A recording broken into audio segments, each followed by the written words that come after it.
नमस्कार दोस्तों, स्वागत है आपका अपने YouTube channel Binu education point में। दोस्तों आज के इस वीडियो में देखेंगे हम लोग क्लास नंबर 39 देखेंगे। ठीक है, कर्मचारी बैच का ये क्लास नंबर आपको 39 रहेगा और ये पूर्णतः दोस्तों एनसीईआरटी पैटर्न पे जो अभी एग्जाम हो रहा है, ठीक है, यानी कि जो एग्जाम हुआ है पिछला बिहार एसएससी का, उसके पैटर्न के आधार पर आपका कंप्लीट प्रश्न इसमें रहेगा। ठीक है, इसमें हम लोग देखेंगे कंप्लीट इतिहास देखेंगे, भूगोल देखेंगे, उसके बाद अर्थशास्त्र, राजनीतिक शास्त्र, बिहार स्पेशल, सभी चीज़ देखेंगे। और इस बार 12,000 प्लस वैकेंसी है दोस्तों, तो अच्छे से अगर तैयारी करेंगे, अभी से मेहनत करेंगे, क्योंकि मार्च में आपका इसका एग्जाम होना है, लगभग दोस्तों फिक्स हो रहा है। ठीक है, तो अभी से अगर आप लोग तैयारी करेंगे तो जरूर दोस्तों एग्जाम भी पास करेंगे। ठीक है, तो और डेली ये क्लास आप लोगों को याद रखना है, 4 बजे दोस्तों याद रखना, इवनिंग में आ जाता है, तो सभी लोग जो है 4 बजे ये क्लास को डेली बेसिस पे करेंगे। ठीक है, और शुरू से लेकर लास्ट तक इस वीडियो को देखेंगे और सभी प्रश्नों को अच्छे से समझने का कोशिश भी करेंगे। ठीक है, तो चलिए इस वीडियो को शुरू करते हैं। वीडियो शुरू करने से पहले अगर आप इस चैनल पर नए हैं तो चैनल को जरूर सब्सक्राइब कर लेना और इस वीडियो को दोस्तों के साथ शेयर भी कर देना। और ध्यान रखेंगे, अगर इसका पीडीएफ चाहिए तो पीडीएफ मिल जाएगा टेलीग्राम चैनल पर। टेलीग्राम ज्वाइन करके आप लोग पीडीएफ भी प्राप्त कर सकते हैं, जिसका लिंक मिल जाएगा इसी वीडियो के डिस्क्रिप्शन बॉक्स में। लास्ट में ये वीडियो आप लोगों को कैसा लगता है कॉमेंट करके जरूर बताएंगे और सभी लोग इस वीडियो को लाइक जरूर कर देंगे। चलिए पहला प्रश्न यहाँ पे देखिए क्या पूछा जा रहा है, करे कि जब सकल घरेलू उत्पाद में उत्पादन की प्रक्रिया में प्रयुक्त दोस्तों मशीन एवं पूंजी के मूल्य में आई कमी को अगर घटा दिया जाता है तो इसे क्या कहेंगे? इसे क्या कहेंगे याद रखना, तब बचता है आपका निवल घरेलू उत्पाद, तब बचेगा। ठीक है, जब इसमें से मशीन और पूंजी के मूल्य में आई कमी को अगर घटा देंगे तब ये बचेगा आपको एनडीपी बचेगा। ऑप्शन नंबर क्या होगा? ये डी आपका करेक्ट आंसर होगा। डी यहाँ से ध्यान रखेंगे। चलिए नेक्स्ट क्वेश्चन यहाँ पे देखेंगे क्या पूछ रहे दिया यहाँ पे कि न्यायपूर्ण वितरण एवं समानता के साथ विकास किस पंचवर्ष योजना का सर्वोच्च प्राथमिकता थी? मतलब क्या न्यायपूर्ण, और मैंने ट्रिक के साथ बताया था न्याय और 9, देखिए उधर भी 9 लगा है, इधर भी 9 लगा है, तो न्यायपूर्ण वितरण की अगर बात आए तो याद रखना ये 9वीं पंचवर्षीय योजना हो जाएगा। ठीक है, ऑप्शन नंबर क्या होगा? बी आपका करेक्ट आंसर होगा। बी यहाँ से याद रखेंगे। नेक्स्ट क्वेश्चन देखेंगे क्या पूछ रहा है यहाँ पे दिया है कि किसी द्रव की वाष्पन दर दोस्तों होती है, क्या होती है? किसी द्रव की वाष्पन जो दर होती है ये आपका हो जाएगा उपरोक्त सभी पर निर्भर करती है। ठीक है, मतलब द्रव पे निर्भर करती है, तापमान पर निर्भर करती है, यानी कि द्रव के तापमान पर निर्भर करती है, वायु चारों ओर के वायु के तापमान पर भी निर्भर करती है द्रव का वाष्पन दर, और द्रव की सतह के क्षेत्रफल पे भी दोस्तों ये निर्भर करती है, यानी कि सभी ऑप्शन यहाँ से क्या है आपका सही है। चलिए नेक्स्ट क्वेश्चन यहाँ पे देखेंगे क्या पूछ रहा है यहाँ पे दिया कि सौर मंडल का यहाँ पे जो है हेलियोसेंट्रिक मॉडल, ठीक है, सर्वप्रथम किसके द्वारा दिया गया था? तो ये मॉडल जो दिया गया था ध्यान रखना, ये दिया था डी हो जाएगा, ये निकोलस कॉपरनिकस के द्वारा। ऑप्शन क्या होगा? ये डी आपका दोस्तों राइट आंसर होगा। डी सभी लोग यहाँ से ध्यान रखेंगे। नेक्स्ट क्वेश्चन यहाँ पे देखेंगे क्या पूछ रहे करे कि निम्नलिखित में से कौन सा ग्रह जो है मानव द्वारा खोजा गया प्रथम ग्रह है? ग्रह यहाँ पे पूछा है कि कौन सा ऐसा ग्रह पहला है जो मानव के द्वारा खोजा गया है? इसका राइट आंसर दोस्तों यूरेनस हो जाएगा। क्या होगा? यूरेनस। ऑप्शन यहाँ से याद रखना, बी आपका जो है करेक्ट आंसर हो जाएगा। बृहस्पति याद रखेंगे, सबसे बड़ा ग्रह दोस्तों, ये भी ध्यान रखना। आगे बढ़िए क्या पूछ रहे करे कि द्रव अवस्था में परिवर्तन हुए बिना अवस्था से सीधे गैस अवस्था में बदलने की दोस्तों प्रक्रिया को क्या कहते हैं?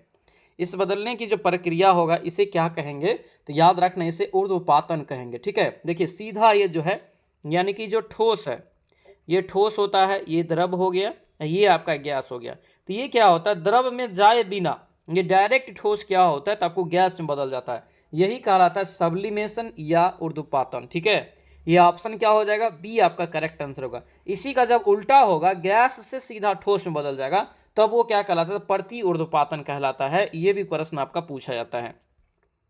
चलिए लट्टू को घुमाना करे किसका उदाहरण? देखिए लट्टू जो दोस्तों घुमाते हैं ये पूछ रहा है कि किसका उदाहरण है। लट्टू जो घुमाते हैं ये किसका उदाहरण है, ये आपसे पूछा जा रहा है। तो किसका उदाहरण हो जाएगा? याद रखना ये अभिकेंद्रीय बल का, क्योंकि ये जो होता है ये आपको ये केंद्र पे नाचती रहता है, यानी कि ये सारा जो फोर्स होता है इसका ये केंद्र की ओर लगा होता है। ठीक है, इसलिए अभिकेंद्र बल हो जाएगा। ऑप्शन यहाँ से ए आपका राइट आंसर होगा। जब ये केंद्र से बाहर की ओर हो जाएगा, बाहर की ओर हो जाएगा, तब ये अपकेंद्र हो जाएगा। आगे बढ़ते हैं क्या पूछ रहे करे कि किसी अभिक्रिया में भाग लेने वाले पदार्थ क्या कहलाते हैं? किसी अभिक्रिया में भाग लेने वाले पदार्थ को क्या कहते हैं? 8 का राइट आंसर याद रखना, अभिकारक कहलाता है। क्या कहलाता है? अभिकारक। ऑप्शन नंबर बी आपका बिल्कुल करेक्ट आंसर हो जाएगा। आगे बढ़ते हैं, क्या पूछ रहे हैं यहाँ पे देखिए दिया है कि वास्तविक वस्तु का हमेशा सीधा प्रतिबिंब बनने वाला दर्पण कौन सा होता है। यानी कोई भी वस्तु है वास्तविक वस्तु है जो हमेशा सीधा प्रतिबिंब बनाता है, कौन सा दोस्तों यहाँ पे है, किस पे बनेगा, कौन सा दर्पण पे बनेगा या लेंस पे। इसका राइट आंसर याद रखना, ये समतल और दोस्तों उत्तल पर। ऑप्शन यहाँ से क्या हो जाएगा, डी हो जाएगा। समतल दर्पण और उत्तल दर्पण पे दोस्तों ये जो है हमेशा सीधा प्रतिबिंब बनता है। ठीक है, अगला प्रश्न यहाँ पे बताइए क्या पूछा दिया यहाँ पे कि पौधे का कौन सा हिस्सा जो है पानी और खनिज के परिवहन के लिए सक्षम होता है। पानी यानी कि पौधा का कौन सा हिस्सा जो है पानी और खनिज के परिवहन के लिए क्या कर रहा है, तो सबसे ज़्यादा आपको जो है सक्षम बनाता है। तो ये हो जाएगा जाइलम। क्या हो जाएगा, जाइलम। जैसे जल जैसे जल जैसे जाइलम। ऑप्शन यहाँ से सी याद रखेंगे। नेक्स्ट क्वेश्चन यहाँ पे देखेंगे क्या पूछ रहे हैं यहाँ पे दिया है कि मानव शरीर में लैंगरहैंस कहाँ पर पाए जाते हैं। लैंगरहैंस की दुपिका दोस्तों यहाँ पे है। ठीक है, स्लेट्स दोस्तों कहाँ पे पाए जाते हैं, तो याद रखना ये अग्नाशय में हो जाएगा। क्या होगा, अग्नाशय में। ऑप्शन यहाँ से बी आपका राइट आंसर होगा। अग्नाशय क्या है, तो याद रखना मानव शरीर की सबसे बड़ी मिश्रित ग्रंथि है। ठीक है, और सबसे बड़ी दूसरी जो है ग्रंथि है, पहली जो होता है यकृत होता है। आगे बढ़ेंगे, क्या पूछ रहे करें कि इनमें से किस योगदान के लिए एडवर्ड जेनर प्रसिद्ध है। यानी कि इसमें से दोस्तों किसका योगदान के लिए एडवर्ड जेनर क्या है, प्रसिद्ध है। 12 का राइट आंसर याद रखना ये टीका हो जाएगा। क्या होगा, टीका वैक्सीनेशन हो जाएगा। ऑप्शन ऐसे ए हो जाएगा। यानी कि पहली बार जो दोस्तों टीका का खोज किया था ये एडवर्ड जेनर के द्वारा किया गया था। ये भी प्रश्न आप याद रखेंगे। आगे बढ़िए, क्या पूछ रहे करें यहाँ पे कि डीपीटी, क्या है यहाँ पे डीपीटी वैक्सीन में पी किसको संदर्भित करता है, तो पी जो संदर्भित करता है याद रखना पर्टुसिस को यहाँ पे दोस्तों करता है। ठीक है, पर्टुसिस। ऑप्शन से क्या होगा, बी आपका करेक्ट आंसर हो जाएगा। आगे बढ़िए, क्या पूछ रहे हैं यहाँ पे देखिए निम्नलिखित में से कौन सा जो है स्तनधारी वर्ग के अंतर्गत नहीं आती है। यानी कि कौन सा यहाँ पे है जो स्तनधारी वर्ग के अंतर्गत नहीं आती है। इसका राइट आंसर याद रखना छिपकली हो जाएगा। क्या होगा, छिपकली। ऑप्शन नंबर बी आपका करेक्ट आंसर होगा, याद रखेंगे। नेक्स्ट क्वेश्चन यहाँ पे देखेंगे क्या पूछा जा रहा है। यहाँ पे दिया है कि निम्नलिखित जीव समूहों में कौन सा जीव समूह जो है मुकुलन द्वारा प्रजनन करती है। मुकुलन के द्वारा दोस्तों प्रजनन करती है, तो ये सिलीटेंट्रा हो जाएगा। क्या होगा, सिलीटेंट्रा। ऑप्शन नंबर बी आपका करेक्ट आंसर होगा। बी सभी लोग याद रखना और ध्यान रखेंगे। आपको सब्जेक्ट वाइज सारा जो है टॉपिक दोस्तों ऑलरेडी पढ़ाए हैं और थोड़ा आपको बचा हुआ है वो भी आगे पढ़ाएंगे। ठीक है, प्लेलिस्ट सभी का बना हुआ है, तब जाके जरूर देख लेना। चलिए आगे बढ़िए, क्या पूछ रहे हैं यहाँ पे देखिए रक्तहीनता यानी कि एनीमिया की स्थिति करें कि किसकी वजह से उत्पन्न होती है। एनीमिया की स्थिति दोस्तों किसकी वजह से उत्पन्न होती है, 16 का याद रखना ये आरबीसी की कमी से हो जाएगा। किसके कमी से, आरबीसी के कमी से। ऑप्शन नंबर बी आपका राइट आंसर होगा, ध्यान रखेंगे। चलिए आगे देखेंगे क्या पूछ रहे करें कि मस्तिष्क का कौन सा हिस्सा जो है सोचने और बुद्धिमानी, यादाश्त एवं सीखने की क्षमता जैसी क्रियाओं से प्रेरित होता है। यानी कि ये मस्तिष्क के बारे में है। इसका राइट आंसर याद रखना सेरेब्रम हो जाएगा। सेरेब्रम जो होता है सोचने से संबंधित, बुद्धिमानी हो गया, याददाश्त हो गया, सीखने की जो आपकी क्षमता है उन सभी को ये प्रेरित करता है सेरेब्रम। ऑप्शन यहाँ से क्या होगा, बी आपका करेक्ट आंसर हो जाएगा। आगे बढ़िए, क्या पूछ रहे करें कि निम्नलिखित में से किसे जो है मानव शरीर की जैव रसायन प्रयोगशाला भी कहा जाता है। मानव शरीर की जैव रसायन प्रयोगशाला दोस्तों यहाँ पे पूछा जा रहा है, तो ध्यान रखेंगे ये लीवर हो जाएगा। क्या होगा, लीवर। ऑप्शन नंबर सी आपका बिल्कुल करेक्ट आंसर होगा। लीवर यही यकृत होता है। ठीक है, ये आपका मानव शरीर का सबसे बड़ा ग्रंथि है। शैव यहाँ पे है शैवाल पारिस्थितिकी तंत्र यानी कि इकोसिस्टम के जो है निम्नलिखित किस स्तर में आता है। शैवाल दोस्तों जो है इकोसिस्टम में कौन से स्तर में आता है ये आपको बताना है। 19 का राइट आंसर ये उत्पादक में आ जाएगा। किसमें, उत्पादक में। ऑप्शन नंबर सी आपका बिल्कुल राइट आंसर होगा। आगे बढ़िए, क्या पूछ रहे हैं यहाँ पे दिया है कि कौन सा जो है जीव जो है वर्मी कंपोस्टिंग में मदद करता है। कौन सा जीव जो है वर्मी कंपोस्टिंग में दोस्तों मदद करता है। 20 का राइट आंसर याद रखना है केचुआ हो जाएगा। क्या होगा, केचुआ हो जाएगा। ऑप्शन डी हो जाएगा। केचुआ को किसान का मित्र भी कहा जाता है। क्या कहते हैं, किसान का मित्र। दोस्तों ये पूछा गया प्रश्न है, ध्यान रखना। आगे बढ़िए, क्या पूछ रहे करें कि वसा का पाचन करने वाला एंजाइम जो होता है लाइपेज निम्न में से किसके द्वारा स्रावित होता है। तो लाइपेज जो दोस्तों होता है ये किसके द्वारा, तो याद रखना ये अग्नाशय के द्वारा। किसके द्वारा, अग्नाशय के द्वारा। ऑप्शन नंबर सी आपका बिल्कुल करेक्ट आंसर होगा, तो सी आप लोग याद रखेंगे। आगे बढ़िए, क्या पूछ रहे यहाँ पे दिया है कि न्यूटन के गुरुत्वाकर्षण के नियम के अनुसार दो वस्तुओं के बीच का बल दोस्तों डैश होता है। दो वस्तुओं के बीच का जो बल होता है वो क्या होता है, तो याद रखना ये उनकी जो है गुणज के अनुसमानुपातिक होता है। ऑप्शन नंबर क्या होगा, बी आपका राइट आंसर हो जाएगा। चलिए आगे बताइए क्या पूछ रहा है। यहाँ पे दिया है कि एक ध्रुव को दूसरे ध्रुव से मिलाने वाली काल्पनिक अर्धवृत्त को दोस्तों क्या कहलाता है, यानी कि क्या कहते हैं, यानी कि मिलाने वाली काल्पनिक अर्धवृत्त क्या कहलाता है, ये आपसे पूछा जा रहा है। याद रखेंगे, इसी को बोलते हैं देशांतर रेखा। क्या बोलते हैं, देशांतर रेखा। ऑप्शन नंबर बी आपका दोस्तों राइट आंसर होगा। तो बी सभी लोग यहाँ से ध्यान रखेंगे। अगला प्रश्न यहाँ पे क्या पूछ रहे करें कि कौन सा चट्टान जो है मेग्मा या लावा के जमने से नहीं बनता है। मेग्मा या लावा के जमने से दोस्तों कह रहा है यहाँ पे कि नहीं बनता है। इसका राइट आंसर याद रखना, ये चूना पत्थर हो जाएगा। क्या होगा ये, चूना पत्थर दोस्तों। ये डी आपका करेक्ट आंसर होगा, डी याद रखेंगे। आगे यहाँ पे देखेंगे क्या पूछ रहे, यहाँ पे दिया है कि अटलांटिक महासागर की जलधारा निम्न में से कौन सी नहीं है। कौन सी यहाँ पे नहीं है, ये इंपॉर्टेंट है। कौन सी इसमें से जलधारा है जो अटलांटिक महासागर की दोस्तों नहीं है। 25 का राइट आंसर ये अग्लुहास हो जाएगा। ठीक है, अग्लुहास हो जाएगा। ऑप्शन नंबर डी आपका करेक्ट आंसर होगा। बाकी गल्फ स्ट्रीम याद रखना, जो कि स्ट्रोम्बोली ज्वालामुखी के नाम से भी जानते हैं, फ्लोरिडा हो गया, बेंगुएला, ये सभी आपको अटलांटिक महासागर में आएगा।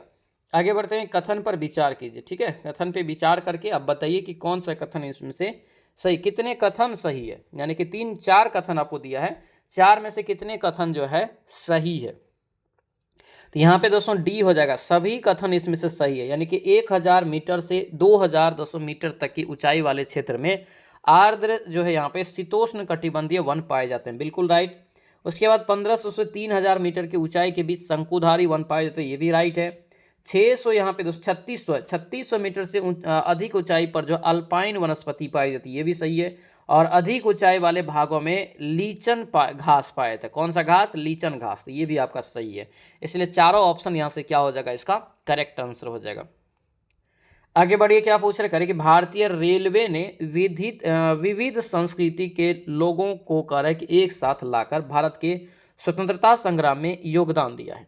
ठीक है, यह कथन किसका है, यह जो कथन है याद रखना महात्मा गांधी जी का। ठीक है, ऑप्शन नंबर क्या होगा, बी आपका करेक्ट आंसर होगा, याद रखना। आगे बढ़िए, क्या पूछ रहे, यहाँ पे दिया है कि निम्नलिखित में से किसमें जो है ऑक्सीजन अनुपस्थित रहता है। किसमें दोस्तों जो है ऑक्सीजन अनुपस्थित रहता है, ये केरोसिन हो जाएगा। क्योंकि अगर केरोसिन को दोस्तों अगर ऑक्सीजन के संपर्क में आ जाएगा तो ये अभिक्रिया कर लेगा। ठीक है, एक तरह से जलने लगेगा। याद रखना ये क्या होगा, ये बी आपका करेक्ट आंसर होगा। ये ऑक्सीजन के अनुपस्थिति में रहता है केरोसिन। ऑप्शन नंबर ए आपका करेक्ट आंसर होगा। आगे बढ़िए, क्या पूछ रहे हैं, यहाँ पे दिया है कि आधुनिक रसायन शास्त्र का जनक किसे कहते हैं। VBI क्वेश्चन रहेगा, याद रखना। आधुनिक जो है रसायन शास्त्र का जनक किसे कहा जाता है, तो ध्यान रखेंगे ये लेबोजियर हो जाएगा। ऑप्शन नंबर डी आपका राइट आंसर होगा। आगे बढ़िए, निम्नलिखित में से करें कि कौन जो है सबसे भारी धातु है। क्या है सबसे भारी धातु, तो सबसे भारी धातु ये ऑप्शन में चुनना है। ऐसे क्या होता है, ऑस्मियम जो है सबसे भारी धातु होता है, लेकिन ये ऑप्शन में दोस्तों जाएंगे तो इसका राइट आंसर यहाँ से क्या हो जाएगा, तो डी हो जाएगा, प्लेटिनम। क्या होगा ये, प्लेटिनम। ऑप्शन डी हो जाएगा। बेकेलाइट क्या यहाँ पे है, बेकेलाइट निम्नलिखित में से किसके संघनन से बनता है। तो बेकेलाइट जो दोस्तों बनता है किसके संघनन से बनता है, ये हो जाएगा फिनॉल और फॉर्मिल्डिहाइड। ऑप्शन यहाँ से क्या होगा, डी आपका दोस्तों राइट आंसर होगा। 31 का डी याद रखेंगे। आगे क्या पूछ रहे करें कि टेफ्लॉन जो है निम्नलिखित में से किसका बहुलक है। टेफ्लॉन दोस्तों यहाँ पे करा है कि निम्नलिखित में से किसका बहुलक है, ये हो जाएगा टेट्राफ्लोरो एथिलीन का। ऑप्शन यहाँ से क्या होगा, ए आपका करेक्ट आंसर होगा, ए यहाँ से ध्यान रखेंगे। आगे बढ़ेंगे, नेक्स्ट क्वेश्चन यहाँ पे क्या पूछ रहा है, यहाँ पे दिया कि भारत में दोस्तों कह रहे हैं यहाँ पे कि राज्यसभा के जो है सदस्यों का निर्वाचन की व्यवस्था निम्नलिखित में से किस देश से संबंधित है। 33 का राइट आंसर बताना है कि राज्यसभा के सदस्य का जो निर्वाचन होता है यह अपने भारतीय संविधान में किस देश के संविधान से लिया गया है। तो 33 का ये हो जाएगा दोस्तों दक्षिण अफ्रीका के संविधान से। ऑप्शन यहाँ से डी हो जाएगा। और इसी के संविधान से जो है संविधान संशोधन की प्रक्रिया भी लिया गया है। मौलिक अधिकार दोस्तों कहाँ से लिया है, तो मौलिक अधिकार याद रखना ये अमेरिका के संविधान से। राज्य का नीति निर्देशक सिद्धांत कहाँ से लिया है, तो याद रखना आयरलैंड के सिद्धांत से लिया, आयरलैंड देश के दोस्तों संविधान से लिया है। और याद रखना समवर्ती सूची जो लिया है ऑस्ट्रेलिया के संविधान से। ये आपसे पूछा जाता है क्योंकि अपना संविधान जो बनाया गया तो जो बड़े बड़े देश था वहाँ के जो टॉप लेवल का जो भी कानून नियम था वो सारा लेके पूरे एकदम छानबीन करके बनाया गया है। ठीक है, तो इसको आप ध्यान रखेंगे।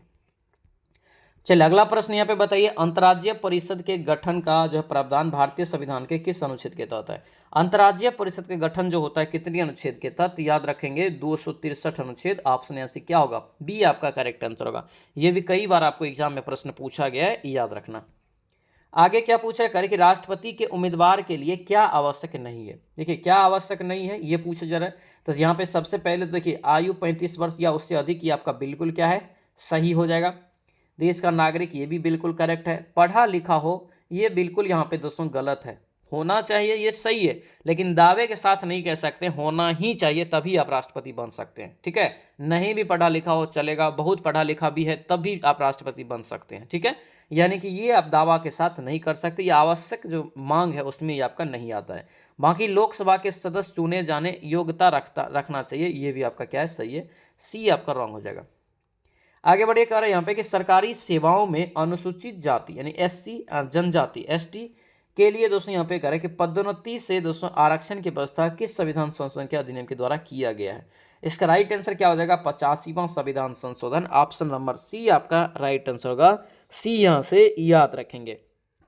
चलिए आगे बढ़िए, क्या पूछ रहे करें कि भारत के संदर्भ में निम्नलिखित में से कौन दोस्तों करें कि धर्मनिरपेक्ष शब्द का सही भाव व्यक्त करता है। धर्मनिरपेक्ष शब्द का सही भाव जो है व्यक्त करता है, तो ये हो जाएगा भारत में राज्य का कोई धर्म नहीं है। ये आपका दोस्तों बिल्कुल करेक्ट आंसर। धर्मनिरपेक्ष का मतलब यही होता है कि भारत के जो राज्य हैं उसमें कोई धर्म दोस्तों एक तरफ से एक तरफा नहीं है, मतलब सभी धर्म को बराबर है, ठीक है। ये ऑप्शन यहाँ से ए हो जाएगा।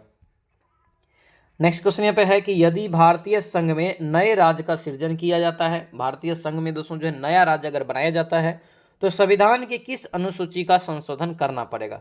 अनुसूची की बात यहाँ पे कर रहे हैं। इसका करेक्ट आंसर क्या हो जाएगा, तो प्रथम अनुसूची का दोस्तों याद रखना संशोधन करना पड़ेगा। ऑप्शन नंबर ए हो जाएगा, और ये संसद के द्वारा दोस्तों किया जाता है, ये भी ध्यान रखेंगे। अगला प्रश्न है, संसदीय शासन प्रणाली दोस्तों करे कि वास्तविक कार्यपालिका शक्ति किसके पास होता है। संसदीय शासन प्रणाली में दोस्तों क्या होता है, तो वास्तविक कार्यपालिका पूछा जा रहा है कि उसका जो शक्ति होता है किसके पास होता है। इसका राइट आंसर हो जाएगा ये प्रधानमंत्री के पास होता है, ठीक है। प्रधानमंत्री के पास, ऑप्शन ए हो जाएगा। लोकसभा में सदन का नेता दोस्तों याद रखना भारत के प्रधानमंत्री होते हैं।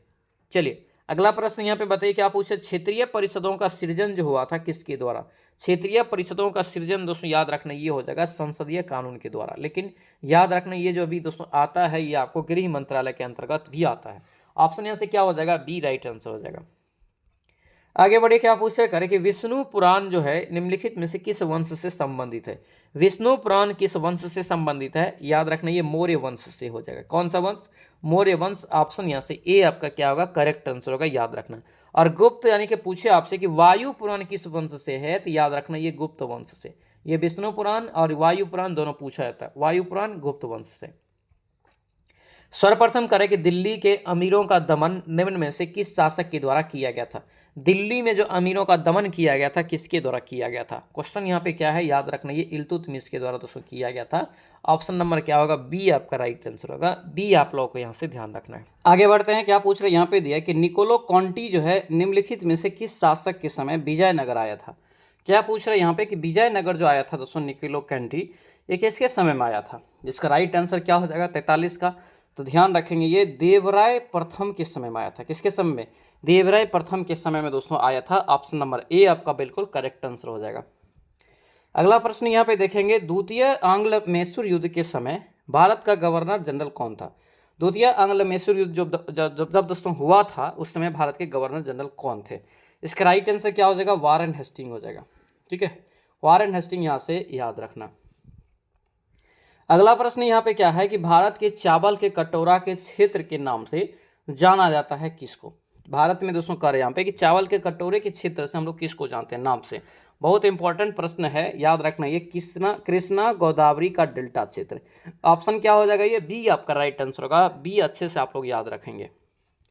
आगे यहाँ पे है कि रेडियो कार्बन तिथि निर्धारण विधि में किसकी आयु पता चलता है। यानी कि रेडियो कार्बन डेटिंग जो होता है इससे हम लोग किसका जीवन अवधि निकालते हैं। इसका राइट आंसर क्या हो जाएगा, तो जीवाश्म का निकालते हैं। किसका, जीवाश्म का। ऑप्शन नंबर ए बिल्कुल करेक्ट आंसर है। पीने के पानी को करें कि शुद्ध करने के लिए निम्नलिखित गैसों में से किसका प्रयोग में लाया जाता है। पीने के पानी को शुद्ध करना है तो क्या आप कौन सा गैस का प्रयोग करेंगे, क्लोरीन मिलाते हैं। ऑप्शन से क्या होगा, ए राइट हो जाएगा। आगे देखेंगे एनएसजी का स्थापना पूछा जा रहा है, ठीक है, नेशनल सुरक्षा गार्ड का स्थापना पूछा जा रहा है। क्या होगा इसका आंसर? राइट आंसर तो याद रखना ये बी हो जाएगा। 1984 में इसका स्थापना होता है। नई दिल्ली में इसका क्या है? हेडक्वार्टर है, ठीक है। आगे यहाँ पे दोस्तों मिलान करने वाला दोस्तों प्रश्न है, ठीक है। विजय घाट किसका दोस्तों जो है समाधि स्थल है? अभय घाट किसका है? चेत्रा भूमि किसका है? कर्म भूमि किसका है? यही सभी आपका यहाँ पे पूछा गया है। और यहाँ पे आपका 4 प्रश्न भी तैयार हो जाएगा, तो आप लोग अच्छे से इस टाइप के प्रश्नों को कवर करके रखेंगे, ठीक है। देखिए विजय घाट जो होता है ये लाल बहादुर शास्त्री का होता है। ताशकंद रूस में जो है लाल बहादुर शास्त्री के प्रधानमंत्री रहते हुए जो है मौत हो गया था, ठीक है, मतलब डेथ हुआ था। अभय घाट अगर देखेंगे, अभय घाट हो जाएगा दोस्तों मोरारजी देसाई हो जाएगा। क्या होगा? अभय घाट हो जाएगा, मोरारजी देसाई हो जाएगा। उसके बाद यहाँ से चैत्रा भूमि देखेंगे तो BR अम्बेडकर हो जाएगा। और कर्म भूमि जो है शंकर दयाल शर्मा हो जाएगा। ऑप्शन नंबर क्या होगा? ये डी आपका बिल्कुल राइट आंसर होगा। डी यहाँ से याद रखेंगे और ये चारों प्रश्न को आप अच्छे से लिख के याद करेंगे। यजुर्वेद की किस शाखा को कह रहा है कि शुक्ल आयुर्वेद के नाम से जाना जाता है? यजुर्वेद की कोई शाखा है जिसे दोस्तों शुक्ल यजुर्वेद के नाम से जानते हैं। ये शाखा है दोस्तों, याद रखना वाजस्नेयी। क्या है? वाजस्नेयी। ऑप्शन यहाँ से सी आपका जो है राइट आंसर होगा। सी सभी लोग यहाँ से ध्यान रखेंगे, ठीक है। तो ये था दोस्तों आप लोगों का जो है जो हम लोग जो कर्मचारी बैच यहाँ पे पढ़ रहे हैं, कर्मचारी बैच में आपका GS प्रैक्टिस सेट नंबर आपका कितना रहेगा? 39, ठीक है। कैसा लगा क्लास? सभी से रिक्वेस्ट है आप लोग कमेंट करके ज़रूर बताएंगे, ठीक है। और सभी लोग इस वीडियो को लाइक कर देंगे। जो भी इस चैनल पे पहली बार आए हैं या सब्सक्राइब करके जो नहीं रखे हैं सब्सक्राइब कर लीजिए और बेल आइकन साथ में ज़रूर दबा लीजिए, ठीक है। अगर आपको इसका कंप्लीट PDF भी चाहिए सॉल्यूशन के साथ तो टेलीग्राम आप ज्वाइन कर लीजिए। टेलीग्राम का लिंक आपको इस वीडियो के डिस्क्रिप्शन बॉक्स में दे दिए हैं, ठीक है। उस लिंक से आप लोग टेलीग्राम भी ज्वाइन हो जाएंगे और सारा PDF आप वहाँ से डेली प्राप्त कर सकते हैं, ठीक है। बाकी दोस्तों जो है समय अब नहीं है। मार्च में आपका लगभग एग्जाम दोस्तों फिक्स हो रहा है, ठीक है, जो आंतरिक दोस्तों सूचना है। और इसीलिए 2 महीना के आसपास आप लोगों के पास समय है, तो एक बेहतरीन तरीका से तैयारी अब जुट जाइए, ठीक है। 12,000 वैकेंसी है और बिहार SSC बहुत दिनों के बाद आता है, ठीक है, मतलब एक सेशन में 4-5 साल फिर आपको तो इस प्रकार से आता है। तो आप किसी भी तरह कोशिश कीजिए इस वैकेंसी में हो जाए, ठीक है। और हम हमेशा आपके साथ हैं, सारा चीज़ आपको इसी में पढ़ाएंगे। जो भी दोस्तों चैनल पर नए हैं सब्सक्राइब जरूर कर लेना। मिलेंगे दोस्तों अब जो है हम लोग नेक्स्ट वीडियो में, नेक्स्ट क्लास में। तब तक के लिए जय हिंद।